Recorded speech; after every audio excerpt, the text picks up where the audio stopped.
tayo'y di na nagkita. Magandang araw po sa inyong lahat, mga giliw naming tagapakinig. Narito po ang karugtong ng kasaysayan na itinampok namin sa linggong ito, dito sa ating dulang. Luha. Inay, pagtitinday niyo ako ng tinapa. Inay naman. Ayoko. Bakit? Ikinakahiya mo ba ang pagtitinda ng tinapa? Baka nakakalimutan mo na dahil sa pagtitinda ko ng tinapa ay napalaki ko kayo ng maayos. Lalaking ito, ang arte-arte.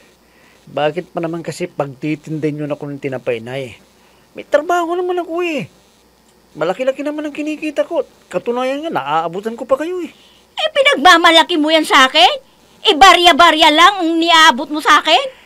Hindi naman sa ganun, Inay, pero bakit kailangan pagtindahin niyo pa ako? Paano ka nakakatulog? Mapupulit naman ako. Mamayang gabi. Ngayong araw lang naman eh. Sasama ka lang sa akin ngayong araw para makilala mo si Betty. Inay, para makilala ko si Betty. Sino ba yung Betty sinasabi ninyo? Si Betty na naging kaklase mo noon sa high school. Nagbalik-bayan na siya, anak. Ano naman kung nagbalik-bayan na siya? Siyempre, maraming pera. Kung mapapangasawa mo siya, magiging iyo na rin ang pinagawa niyang malaki at magarang bahay. Magkakaroon ka na rin ng maraming pera, anak. Kaya ligawan mo siya.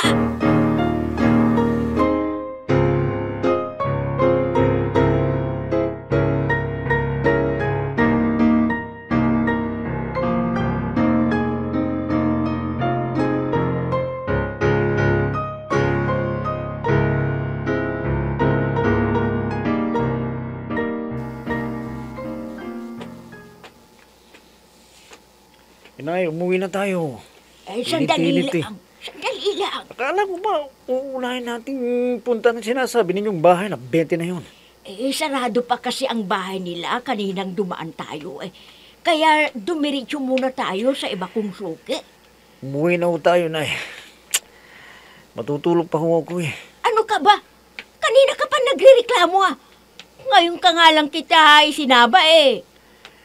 May pupuntahan pa kasi ako, Inay. At saan ka pupunta, Aber? Kay Carla na naman, na nobya mo? Alam nyo naman pala eh. Hindi ba magkababata kayo doon? Oo. Anong mapapala mo doon? Nag-aaral pa yun. Ilang beses kasi siyang tumigil, Inay, dahil sa hirap ng buhay. Kita mo? Ilang beses na siyang huminto sa pag-aaral. Kaya hanggang ngayon nag-aaral pa rin. Samantalang tun si Betty, na kasing edad mo rin, ay malaki na ang bahay. Nagrereklamo ka pa. Ayusin mo na nga yung polo shirt mo at magtitinda na tayo ng tinapa. Tinapa! Tinapa kayo dyan! Suki! Bili ka naman ng paninda kong tinapa! Ay nako, Suki, alam mo, kanina pa kita hinihintay. Ay nako, Suki. Dumaan na kami dito kanina, pero nakasara pa tong bahay niyo. Nakala ko na tulog pa kayo, kaya pumunta pa kami sa iba. Gising na kami. Kaya lang nasa loob nga lang ng bahay. Teka, sino ba itong nakabuntot sa yung napakagwapong lalaki, ha? Ay nako, hindi mo na ba nakikilala ito? Ha? Ito yung bunso ko. Ha? Ibig mong sabihin, si Romel ito? Yung batang madungis noon na kasama mo. Kasama mo na palang nagtitinda. Tingnan mo nga naman, ang gwapo na ngayon. Oo. Hindi ko nga lang alam kung anong pumasok sa isip nito eh. At tinutulungan akong magtinda ng tinapa. Ay nako, tingnan mo nga naman ang tagal ng panahon na hindi ko nakita itong anak mo. Hindi ko tuloy nakilala. Suke, sariwa ba itong paninda mo? Ang mabuti pa siguro, pumasok muna kayo sa loob ng bahay at magpalamig muna kayo kasi ang init ng panahon.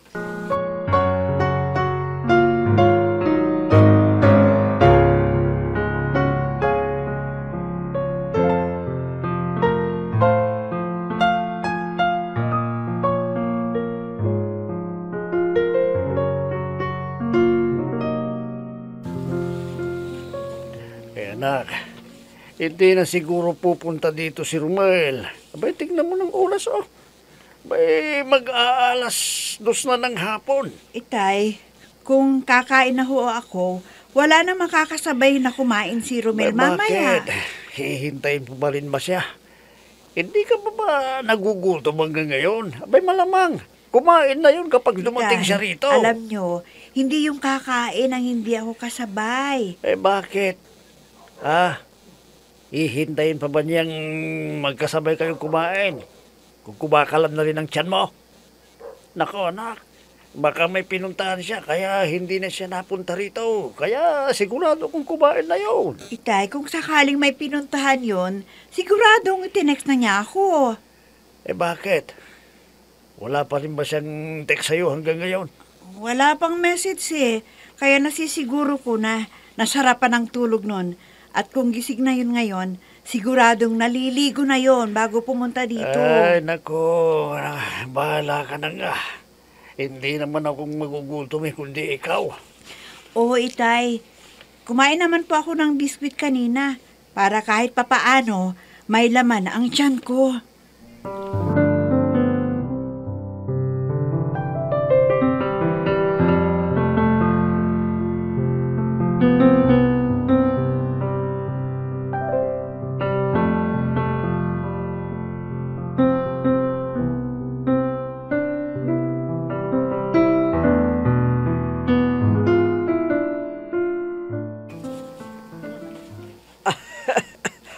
Tumutugtog pala sa banda itong anak mo, Suki. Oo eh. Medyo malaki-laki rin ang kita niya. Pwede nang bumuhay ng pamilya. Akalain mong lalaking ganito, kagandang lalaki itong anak mo. Abay, ang liit-liit pa nito nung akay-akay mo nun. Ngayon tingnan mo, ang gwapo niya. Siguradong may nobya na siguro yan, ano? Ay, nako, wala. Mabuti tong anak ko. Pihikan siya sa babae. Swerte ang babaeng mapapangasawa niya. Tingin ko sa kanya maswerte ang babaeng mapapangasawa niya.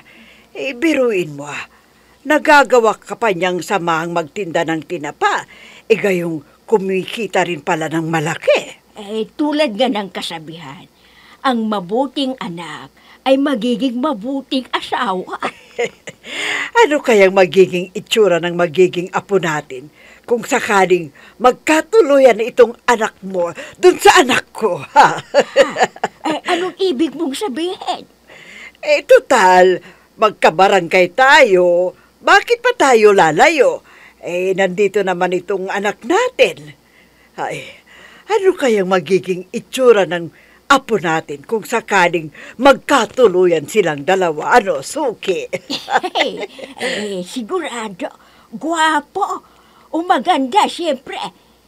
Tignan mo na lamang ang anak ko, mistisuhin.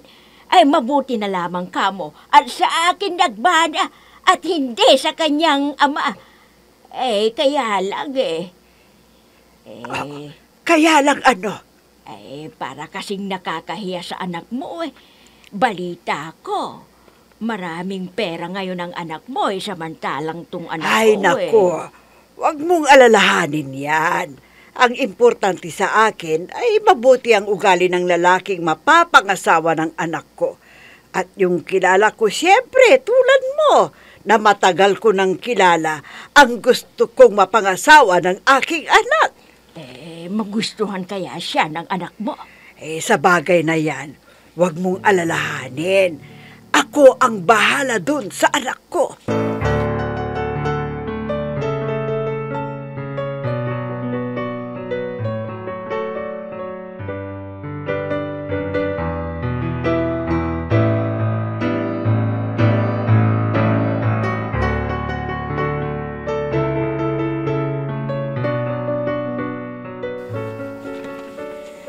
Bakit kaya hindi dumating sa araw na to si Romel?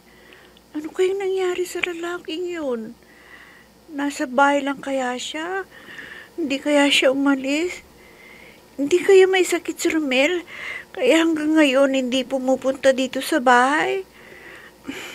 Ang mabuti pa, Tatapusin ko lamang itong pagkain ko at saka ko siya tatawagan.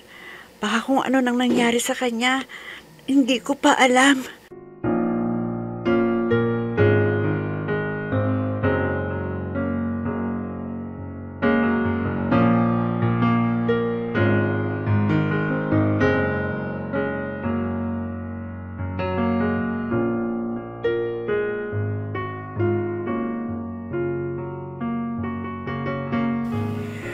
Alam mo, marami na ring naliligaw sa anak ko. Oo nga eh. Kaya lang, hindi kaya alangan ang anak ko at kami na pamilya niya para sa anak mo. Ang importante naman sa akin ay ang ugali ng isang tao. Aanhin ko naman ang kayamanan ng mapapangasawa ng anak ko kung hindi naman ako rerespetohin na magulang niya. Sa bagay na yan hindi mo ako masusumbatan dahil mabait tong anak ko. Kita mo naman, iisang barangay lamang tayo at hindi mo siya nakikitang gumagala kasi may trabaho siya. Wala nang ibang pagkakaabalahan kundi ang trabaho niya. Hindi nga niya nagagawang manligaw Ay, matanong nga kita. Talagang wala pang nobya itong anak mo, ha? Wala pa. Kung meron maisasama ko ba yan dito? Teka, nasaan ba ang anak mo? Sandali lang, ha? Tatawagin ko. Betty, anak! Betty, halika ka dito! Baka natutulog. Hindi. Betty! Wag na kaya natin siyang isturbuhin. Baka natutulog. Sandali lang, anak! Mayroon lang akong ipapakilala sa'yo! Betty! Nag-iisa ka lang.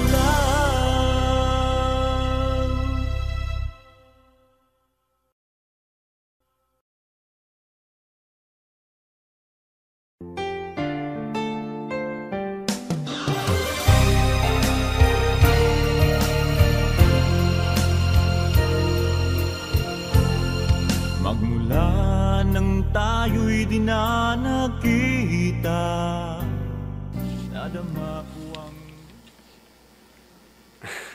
Ikaw pala si Betty na pinag-uusapan ni Nene at Inay mo. Kinagagal kita makilala, Betty. Naku ha, ibinebenta na pala ako ng inay ko. Oh, magmerienda ka muna. Galing ng ibang bansa yan. Oo daw Matikman nga. Masarap yan. Walang ganyan dito sa Pilipinas. Ako lang ang may ganyan. Para sa gwapong tulad mo. Mapagbiro ka pala, Betty. Pero natutuwa ako at nakilala kita.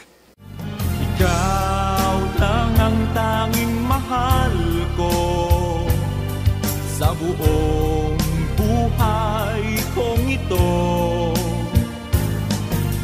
Pag-ibig ko'y tanging ikaw lamang, sa puso ko'y nag-iisa ka lang. My love, there's only you in my life. Uy, The ano only yan? thing that's right. My first love. Next naman ate, You're pakanta-kanta pa ngayon everything that I take. Uy ate, You're every step that I make. Mhm. Ay, teka. May sinasabi ka ba?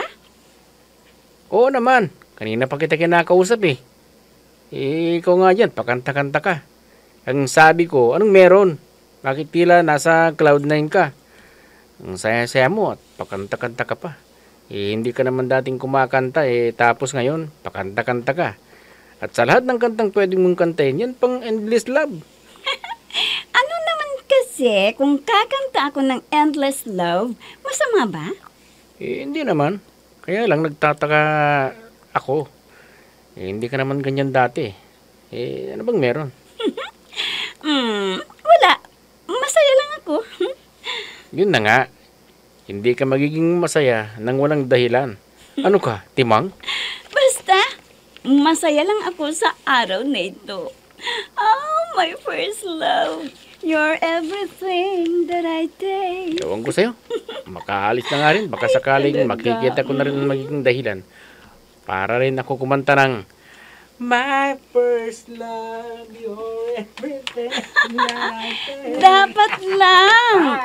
Para hindi kita maunahan sa pag-aasawa. Dahil asawa lamang ang kulang sa iyo.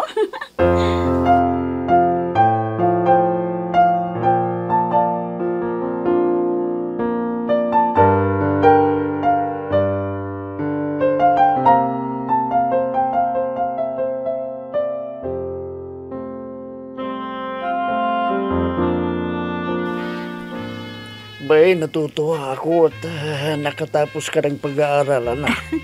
Sa inyo ko inaalay ang tagumpay ko, Itay. Dahil hindi ako makapagtatapos ng aking pag-aaral kung hindi dahil sa inyo. Kaya ito po ang diploma ko. Uy, kahit papaano, hindi na tayo masyadong mahihirapan sa paghahanap buhay kung makakahanap ka ng kahit anong trabaho. May naniniwala ako na tutuparin niya ang pangako mo sa amin ng mga kapatid mo na patutulungan mo siya sa kanyang pag-aaral para naman makapagtapos siya. At nang sa ganun matulungan din niya tayo kung sakaling makapagtapos siya ng kanyang pag-aaral. Opo, Itay. Pinapangako ko po, tutulungan ko ang kapatid ko para makapagtapos ng kanyang pag-aaral. Nagpapasalamat ako sa pong may kapal dahil pinagkalooban niya ako ng ulirang anak na tulad mo. Pinagmamalaki kita, anak, dahil sa iyong pagsasakripisyo. May hindi ka katulad ng mga iba dyan, na nag-aasawa ka agad. Hindi tuloy sila makatulong sa kanilang mga magulang. At kayo, Itay, at ng kapatid ko ang dahilan kung bakit ako nagsumikap na makapagtapos ng pag-aaral. Lalo na sa inyo, Itay. Hindi sumuko sa hirap ng buhay para ako'y papag-aralin. Kaya maraming salamat sa inyo, Itay.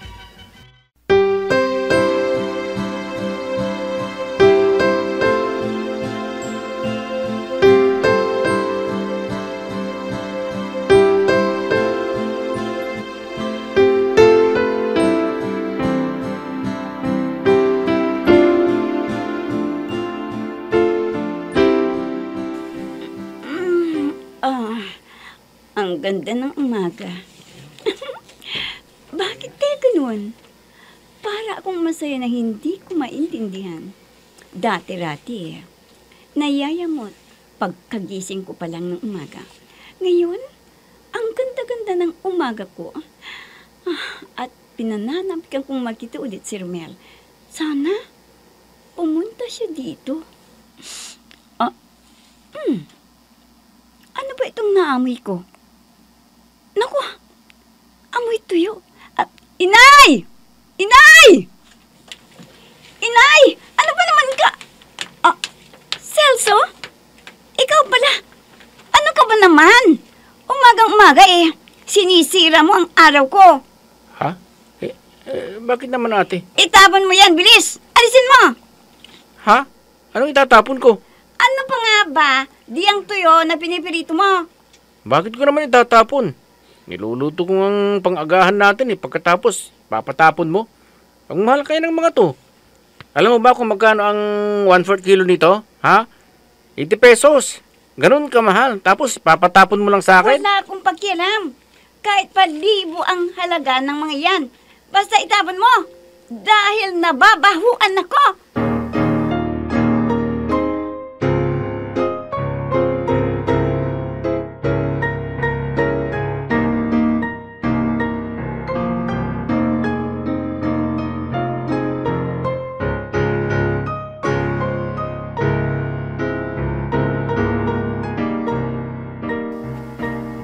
Anak, anong masasabi mo kay Betty? Ang dami nang sa akin si Carla. Hindi na nga pala ako nakakapunta sa kanila.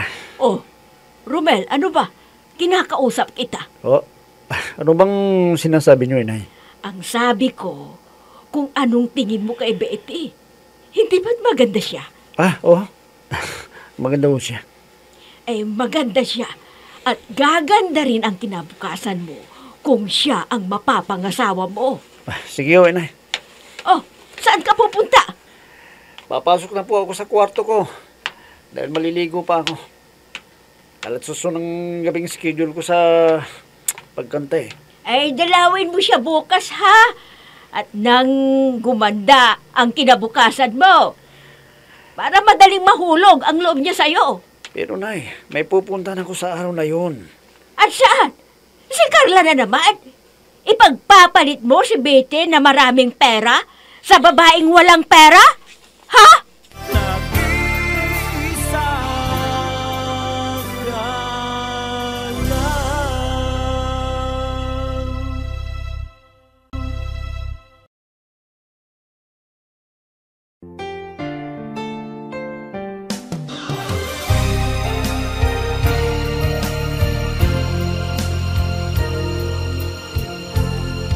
Magmula ng Liligawan nga kaya ni Romel si Betty.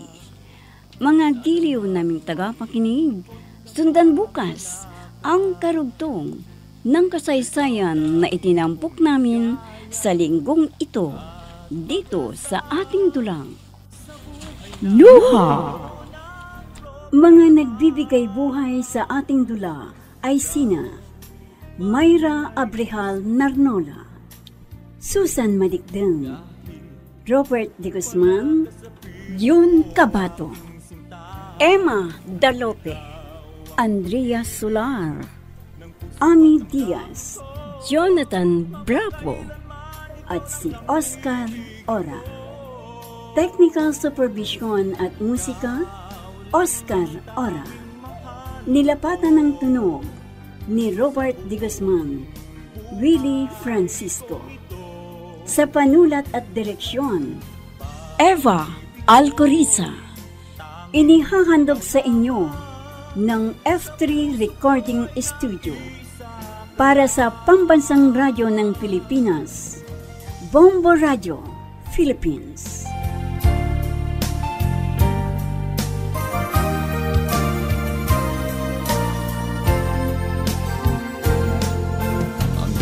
alaala nating di malilimutan, kay sarap ng ating suyo.